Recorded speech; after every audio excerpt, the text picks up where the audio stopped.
Hello friends.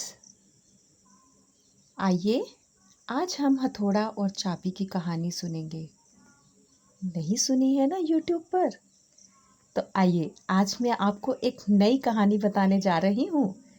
ये है हथौड़ा और चाबी, मतलब हैमर एंड द की। अक्सर हमने अपने घरों में दोनों ही चीज़ें देखी है ना, हैमर भी और की भी। की वही चाबी जो जिससे ताला खुल जाता है। तो आज हम इसी के बारे में कहानी पढ़ने जा रहे हैं। बहुत समय पहले एक शहर में एक ताले की दुकान थी।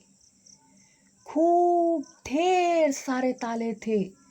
कितने सारे रंग बिरंगे, पीतल के, स्टील के और लोहे के, नए नए, पुराने पुराने, बड़े बड़े, छोटे छोटे, खूब सारे ताले, खूब सारी चाबियां। देखी है आपने कभी दुकान? तो अगली बार मम्मी पापा के साथ जाना मत भूलिए।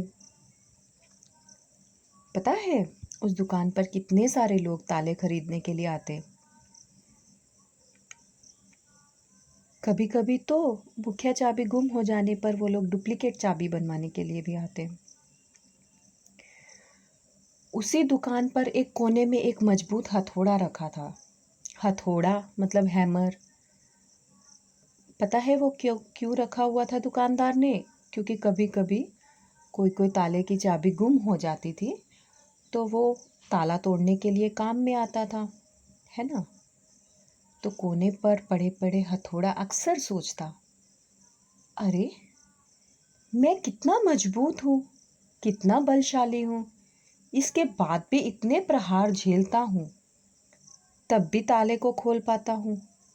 लेकिन ये चाबी हम्म कितनी छोटी सी है। इतनी छोटी होने के बावजूद किसी भी ताले को बड़ी आसानी से खोल लेती है।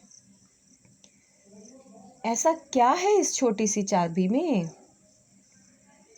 एक दिन जब दुकान बंद हुई तो उससे रहा नहीं गया। उसने चाबी से पूछ ही लिया, चाबी बहन, मैं बहुत दिनों से एक बात सोच रहा हूँ, किंतु बहुत सोचने के बाद भी मैं किसी निष्कर्ष पर नहीं पहुँच पाया। क्या तुम मेरे एक सवाल का जवाब दोगी?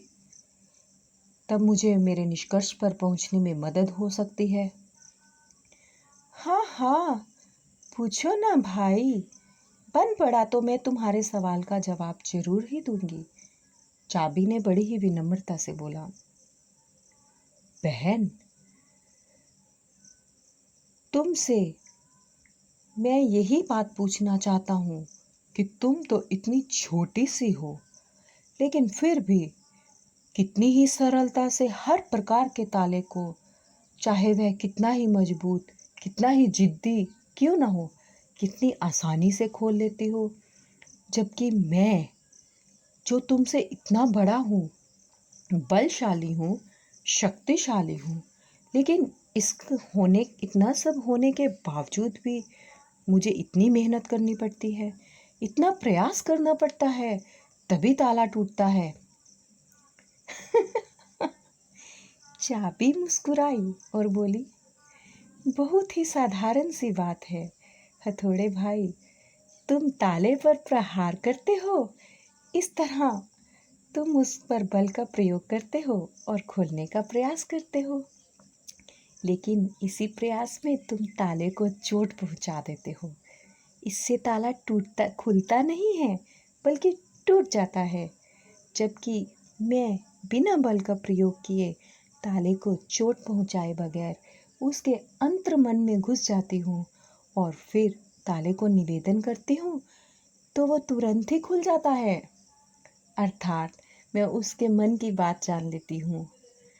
तो दोस्तों, इस कहानी से हमें ये शिक्षा मिलती है कि जीवन में कई कई बार कई परिस्थितियाँ आती हैं जब हमारे सामने दो विकल्प होते हैं, या तो हथौड़ा बनकर किसी के साथ ज़बरदस्ती करनी चाहिए, या तो फिर चाबी की बनकर उसके दिल में उतर जाना चाहिए। तो क्या सीखा आपने इस कहानी से? जी, हमें बिल्कुल भी किसी के साथ ज़बरदस्ती नहीं करनी चाहिए। हमें किसी को डरा धमका कर अपना काम नहीं निकलवाना चाहिए, बल्कि हमें उसके प्रति उत्साह और समर्पण की भावना दिखानी चाहिए। हमें उसके दिल में जगह बनानी चाहिए। तभी तो होंगे सब हमारे कार्य बेहतर और परिणाम भी बेहतर आएगा, है ना? तो फ्रेंड्स, आई होप आपको मेरी ये स्टोरी अच्छी लगी। नई है, बिल्कुल नई कहानी है ना? तो जल्दी से फॉरवर्ड कीजिए अपने सब फ्रेंड्स को और लाइक एंड सब्सक्राइब करना तो बिल्कुल नहीं भूलें। Thank you. Bye bye for now. Presented by A for Toddlers. Hope you liked the video. Please like and subscribe to the channel for more videos.